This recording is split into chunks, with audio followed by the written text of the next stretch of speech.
video, I will show you how to put the button back to the keyboard if this come out. Usually, if the button come out, it can be very easily get inside because most of the time nothing has broken. So basically, you just take it as it is and put it on top of it and press it. And it should go inside, right? If it doesn't, then try to see, maybe you have to lift it up, this one,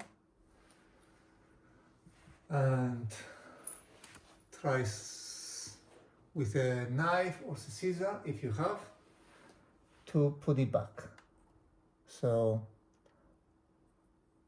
make sure it's like this, and after go like that, go the other way, and it should get inside. So from left to right, and it should work. You see? It works. Thank you for watching.